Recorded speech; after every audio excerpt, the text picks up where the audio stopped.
سەبارەت بە دۆخی سیاسی هەرێمی کوردستان سەردانی فاسێن سەرۆکی دیوانی سەرۆکاتی هەرێم بۆ لای لایەنە سیاسەکان کە سبەینێ سەردانی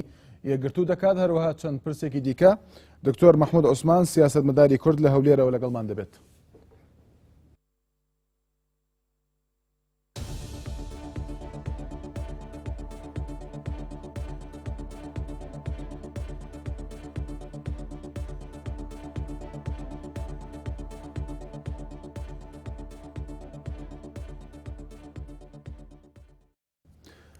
دکتۆر محمود ئەم کاتت باش سەردانەکانی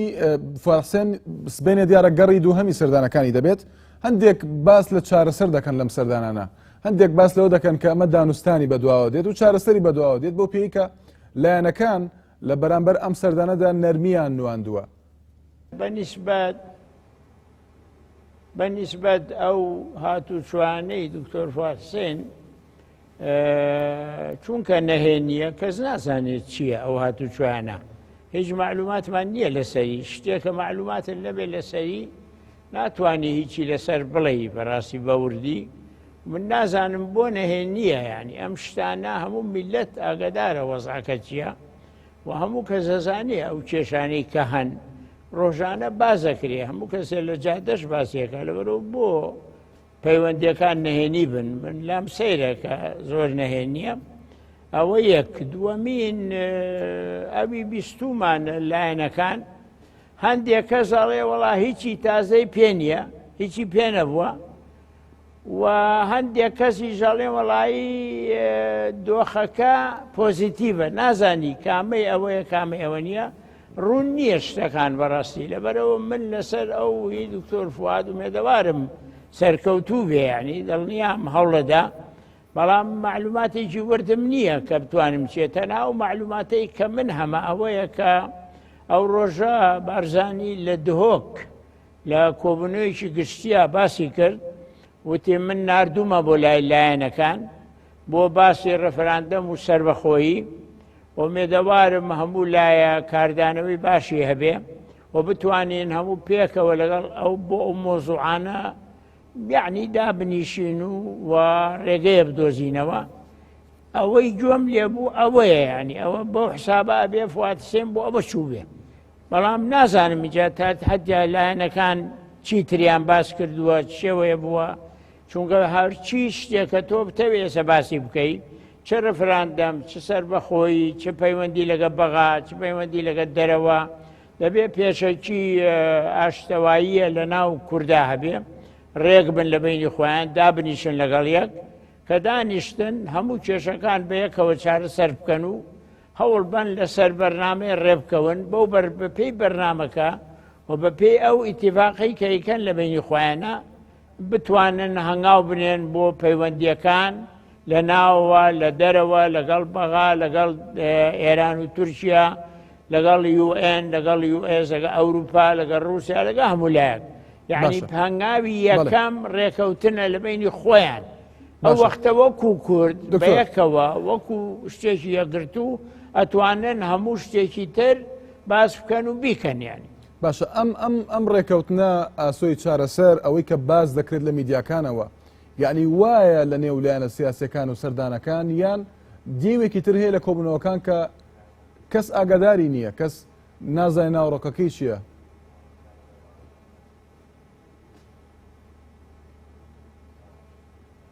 ئەوەی ئاخە من وەکو پێم وتم گوێم لە یەکگرتوو بوو ئەڵێ ئێمە داوامان لە پێنج لایەنەکە کردووە دابنیشن هیچ یەکێ لەو پێنج لایەن جوابی نەداوینێتەوە ئەوە لەولاو ئەوەی کاک محەممەد ئەحمەد باسی کرد لەم لاشەوە هینی دکتۆر فوادەوە دوو جار سێ جار بێ نازانرێ بزەبت چی باس کراوە لە هینەکانە بەڵام دڵنیام هەوڵ ئەدرێ کە زەمینەیە خۆش کرێ بۆ دانیشتن هەتا لەسەر دانیشتنیش هەمویان وەکو یەک نییە بیر بۆ چوونیان هەیە ئاڵەیە پێنج قۆڵ یەکە دابنیشن ئەوی ترەڵێ نەخێر هەمویانە بێ دابنیشن هەندێکەڵێن نەخێر ئەو حیزبانەی کە لە پەرلەمان هەن دابنیشن لەسەر ئەوەش ممکنە هەندێ ناکۆچیە بێ لەو بارەوە بەڵام بەگشتی ئەوی کە گرنگە بەڕێی من پێویستە هەوڵ بدەن ئەوانەی کە بریار بەدەستن لە هەموو حیزبەکان چەند زووتر بتوانن دابنیشن دوای نەخەن ڕێکەون لەسەر بەرەیەک یا پەیماننامەیەک یا پرۆگرامێک کە هەموو لایە لەگەڵ یەک لەسەر خاڵی هاوبەش ڕێبکەون کە ناتوانن هەموو وەکو یەک بن و هەوڵ بدەن کەوا بەو پێ ڕەفتار بکەن لەگەڵ بەغا پێش هەمووی وەکو خۆیان نەڵێن ئەبێ لەگەڵ بەغا خەریک بن چونکە ڕفراندەم پێویستە لەگەڵ بەغا باسی بکەین و لەگەڵ دەرەوەش ئەگەر تۆ بتەوێت ڕفراندەم بکەی و بەرەو سەربەخۆیی بڕۆی بێگومان پێویستە بەوەی لەگەڵ UN باسی بکەی لەگەڵ ئەمریکا لەگەڵ ڕووس لەگەڵ ئەوروپا گرنگە ئەم شتانە شەرح بکەی بیرروباوەڕی خۆت هەوڵ بێ هەندێک پشتیوانی بۆ خۆت پیاکەی یعنی ئەمانە هەمووی گرنگن کە بکرێ و مێدەبارم هەرچی ئەەکەن زووتر بیکەن زۆر دوانەکەون چونکە کات لە مەسلحەتی ئێمە نییە چەند کات بڕوا ڕەنگە ئێمە زۆر زیاتر زەرەر بکەین یانی باشە زۆرێک لە بۆچوونەکان ئەوەیە کە چارەسەر ئێستا تەنها بەدەست بارزانیە نەک بەوەی کە نوێنەری هەبێت سەردانی لایەنەکان بکات خودی بارزانی خۆی کۆ ببێتەوە یان سەردانی لایەنەکان بکات یعنی دەمێ بزانم تۆ دەڵی چی لەم بارەیەوە نازانم من جوان گوێم لە دەنگ نییە دەنگەکە زۆر تێکەڵ و پێکەڵە باشە ئەگەر ئێستا گرێمە بێڵیتەوە سوالەکە پێگەی بارزانی ڕۆڵی بارزانی دەڵێن خودی بارزانیە کە دەتوانێت ئێستا سەردانی لایەنەکان بکات کێشەکان چارەسەر بکات نەک بەوەی کە نوێنەری هەبێت سەردانی لایەنەکان بکات دەڵێ چی دکتۆر مەحموود ئەخۆی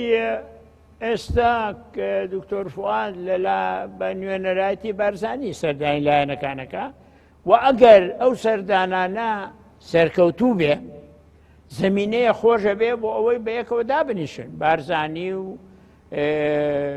ینی گۆڕان و یەکێتی و هەمویان بێ حیزبەکان مەبەسم ئەگەر ئەو هاتوچوانەی دکتۆر فواد سەرکەوتوو بن معلوم زمینە بۆ دانیشتنیش خۆشە بێ بەڵام ئەگەر ئەو هاتوچوانە سەرکەوتوو نەبن ممکنە وەختە زمینە بۆ دانیشتن لە بینی کەسەکانی یەکەم یا مەسئولی حیزبەکان زەحمەتتر بێ وەلەو من ڕێیم وایە هەر لە سەرەتاوە لێپرساوی یەکەمی حیزبەکان دابنیشن بۆ دانانیشن مە میلەتی خۆیانە و کێشەی هەیە و پێویستی بە هاوکاری ئەوان هەیە دەبێت لەگەڵ یەکتر دابنیشن و کێ لەگەڵ ئەویتر نەرمتر بێ و بچێتە پێش ئەو زیاتر خەڵق تەقدیریەکە و زیاتر تەئیدیەکە لەبەرەوە من ڕێی من دەبێت دابنیشن دوای نەخەن و هەوڵ بن وەکو یەک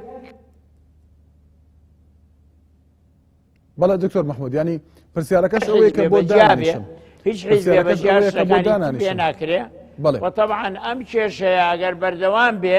بەغا دەستی تێخا ئێران دەستی تێخا تورکیا دەستی تێخا زیاتر ئاڵۆزترە بێ باشە من لەبارەی پرسیاری ترم دەبێت سەبارەت بە بەغدا بۆ کێشەی ئابووری هەرێمی کوردستان یان قەیرانی ئابووری سەبارەت بە ئێرانیش بەڵام هەر سەبارەت بە کۆبوونەوەی لایەنەکان یعنی ساڵی پاریش کاتێک کە پرسی سەرۆکایەتی هەموو لایەنەکان قسەیان لەسەر کرد نەمان بینی سەرکردەی یەکەمی حەزبەکان کۆبوونەوە بکەن یان پێکەوە کۆبوونەوە نۆ کۆبوونەوەی پێنجقۆڵی نوێنەری لایەنەکان بوون ئەندامانی مەکتەبی سیاسی یان پەرلەمانتاران بوون بەشداریان دەکرد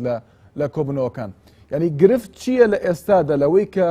کەسی یەکەمی حەزبەکان کۆنابنەوە پێت وایە گرفت چییە؟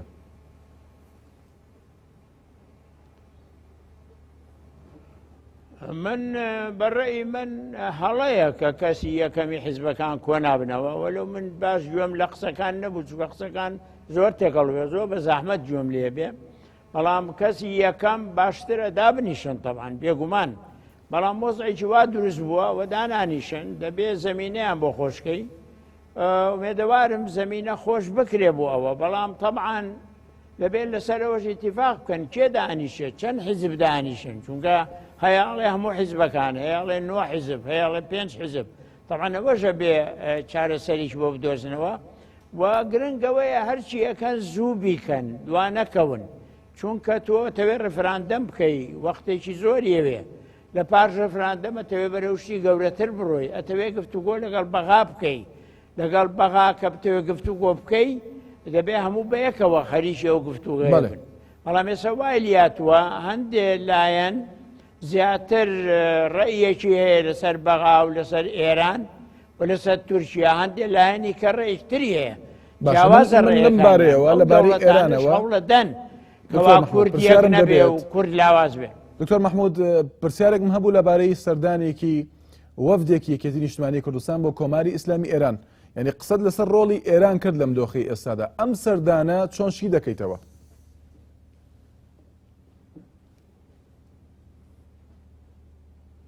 وڵای وەکو من وتم، یعنی ئەگەر ئەم خەڵقە بۆ کورد ئیژەکە، یعنی هەمویان دەبێ بەیەکەوە سەردانی هەموو شوێنێ بدەن. بێ سەردانی ئێران بەیەکەوە،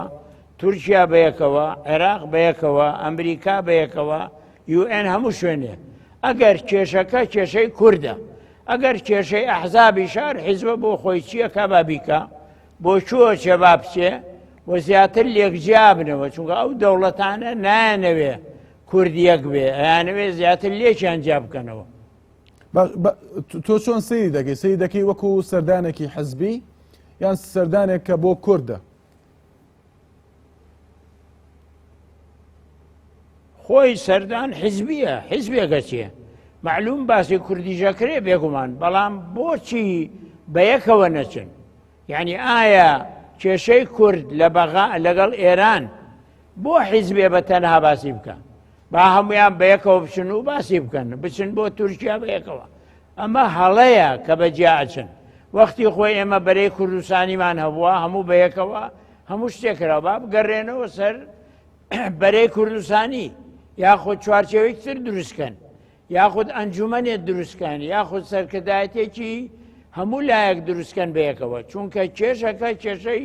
میلەتێکە. دەبتۆ ئەچی لەگەڵ ئەو دەوڵەتە قساکەی ئەگەر هەموو لاکان بەیەکەوە بن، قورساییەکت هەیە، حسابێکت هەیە، ئەهمیەتێکت هەیە، بەڵام هەر لایە بە تەنها بچێ ئەوانیش بەقەد ئەو لایەنە قسەی لەگەڵەکەن و باسی کێشەی ئەو لایە ناکەن، لەبەرەوە زیاتر لایەنەکان لە یەکجیا ئەبنەوە. یعنی بە تەنها بۆ هەر شوێنێ بچن لایەنەکەی تر ئەکەوێتە شەکلیان و زیاتر لە یەکجیا ئەبنەوە و دوورەکەونەوە لێ. هاوشێوەی سەردانەکەی مالیکی بۆ سلێمانی؟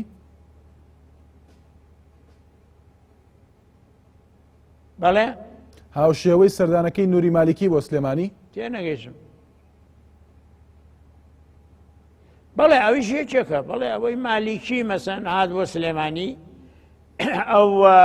کێشەی دروست کرد. طبعاً ممکنە برادرانی ئێرە پارتی حسابیان کرد کە ئەمە شتێکە، بۆچی هاتووە بۆ سلێمانی، بۆچی نهاتوو بۆ ئێرە،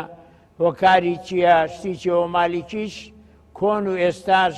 مێژوویەکی لەگەڵ کورتەیە، کێشەی زۆر هەبوو لەگەڵ کورد. لەبەرەوە بەڵێ ئەو نەوعە سەردانانە چ لایەنێک بێ بە تەنها بۆ لایە، چ ئێمە بچین بە تەنها بۆ دەوڵەتێ، من خەناعەتی من ئەمە کێشە زیاتر دروست دەکات. مەسەن ئەمەی کە چوون بۆ ئێران هیچ نەبێ با سەرکردایەتی یەکگرتوو بچوونە، یەکێتی گۆڕان نەبوون بەیەک، یەکگرتوونین بەیەکەوە. ئێستا سەرکردایەتی هاوبەشیان نییە، هیچ نەبێ با دوان بن، بۆچی بە تەنها یەکێک؟ لەبەرەوە من ڕێیم وایە بناغەکە ئەگەر ئەیانەوێت شتێکی باش بۆ کورد بکەن، لێرە لە کوردستان ڕێکەون، چوارچێوەیە دروستکەن، هەر ناویشی لێنێن مهم نییە، پرۆگرامێ دانێن لە پێش بەرژەوەندی کورد. بەو پێەیە بۆ چوو ئەچن با بچن، لەگەڵ کێ قساکەن با بکەن، بەڵام بەیەکەوە بیکەن و بە پێی بەرنامەیە. ئەما هەر حیزبە بۆ خۆی بەلایە کابچێ و هەر حیزبە بۆ لایەوە دەور و بەرەکەشمان هیچیان دۆستی ئێمە نین، وابزانم زۆر زێرەکەین لە ئایندایان. باشە، ینی بەو شێوەیە شید کردەوە کە هەر لایەنێک بەلایەکدا بچێت و کێشەکان ئێستا ناو هەرێمی کوردستان ئاوا بەردەوامن. بارزانیش داوای ئەوە دەکا کە لایەنەکان بێن لەسەر پرسی ڕفراندۆم قسە بکەن. ئاماژەت پێدا لە قسەکانتدا، ینی پرسی ڕفراندۆم یان ڕفراندۆم، پرۆسی ڕفراندۆم لە باشووری کوردستان بەم کێشە ناوخۆیانەوە ئاوا بەڕێوە دەچێت وەک دەوترێت ڕفراندۆم بکرێت جیابوونەوە یان سربەخۆی، دواتر کێشەکان خۆیان چارەسەر دەبن، یان بە پێشاوانەوە دەبێت کێشەکان چارەسەر بن، هیچ نەبێت لە ڕووی ناوخۆیەوە ئەنجا باس لە ڕفراندۆم بکرێت یان سربەخۆیی، لەگەڵ کامیاندا زیاتر بە پێشیکردنەوەکانت؟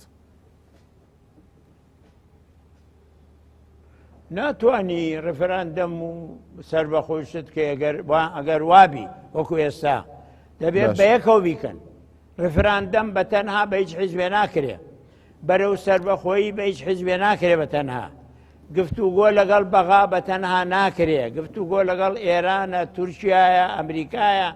دەبێ پێشەکی یەک بن، بە یەکەوە بن، هاوکار بن، بەرنامەیە دانێن، بە پێی ئەو بەرنامەیە بژۆڵێن بۆ هەر لایەچن. بەڵام بە تەنها ڕفراندەم ناکرێ،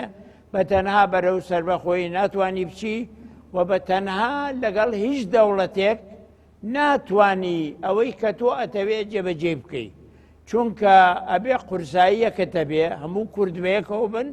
ئەو وەختە خەڵقی تریش وەکو کورد حسابە بۆکە، وەکو میلەتێک، ئەو وەختە ئەهەمیەتێکی تریە بێ. بەڵام بە تەنها هەر حیزبێت بە هەر لایەکا بچێ لەگەڵ هەر لایە قسە بکە، تەنها حسابی حیزبێکی بۆکەن و ممکنە هەوڵیش بدەن ئەو حیزبە لەگەڵ حیزبەکانی کە ناکۆیکی زیاتر بێ نەک کەمتر، چونکە ئەو دەوڵەتانە دۆستی ئێمە نین. بەڵێ ئەوەی کە پەیوەندی هەیە بە ڕفراندۆمەوە، ینی لەم دوو ڕۆژەدا دیارە لە چاوپێکەوتنێکی باڵیۆزی ئەمریکا لە عێراق ئاماژەی بۆدا کە ئەمریکا لەگەڵ یەک پارچەیی خاکی عێراقدایە، کەواتە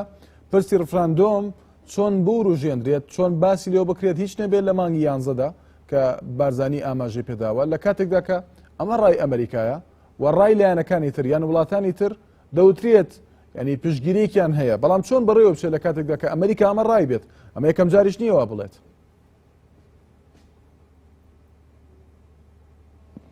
وڵای من دەنگی تۆ جوان تێناگەم، بەزەوە نەمانجۆ لەم قسانە بووە زام چێڵێ، یعنی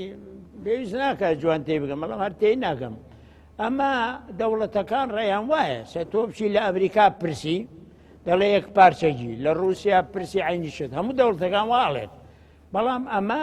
قسەی ئەوانە خۆ نایە پێت بڵێ بڕۆ جیابەرەوە. بەڵام تۆ ئەگەر تۆ خۆت یەکگرتووبی بە پێی بەرژەوەندی کورد میلەتەکە چی بووێ هەوڵ بە شتێ بچەسپێنی یا دای ڕێژی قەوارەیەک بۆ خۆت دابنەی، هەموو میلەتەکە تەییدی بکە، هەموو حیزبەکان تەییدی بکەن، خەڵق ئەبێ حسابێکی بۆ بکە. ناڵێم تەییدیەکە، ناڵێم یەکسەر ئیعترافی پێکە،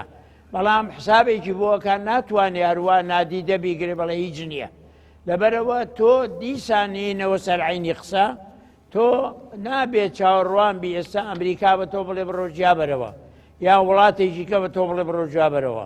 بەڵام ئەگەر هاتوو تۆ خۆت شتێکت کرد لێرە هەموو متتەفقمون لەسەری میلەتەکە تەییدی کرد و بە پێی بەرژەوەندی میلەتی خۆت بوو، خەڵقی کە ناتوانێ ئێهمالی کاویش حسابی وەنەکە یا دژی بێ. بەڵام بە هەر حاڵ ئەو وەختەش ئیشی ئەوێ، لۆبی ئەوێ، قسەکردنی ئەوێ. مەسەڵەن ئێستا لە ئەمریکا هەڵبژاردن هەیە، تۆ بێ بچی لەگە هەردوو لایەنەکەی کە هەڵبژاردنەکەن تەفسیلاتی وەزعی خۆتی بکەی، بۆی هەوڵ بەی هەر کامیان دەرچوو حسابێکە بۆ بکە، لە عینیشن لە وڵاتانی تریش عینیشن لە بەڵێ مە سپاست دەکەین، زۆر سپاس بۆ دکتۆر مەحموود عوسمان سیاسەتمەداری کورد لە هەولێرەوە لەگەڵماندا بووی.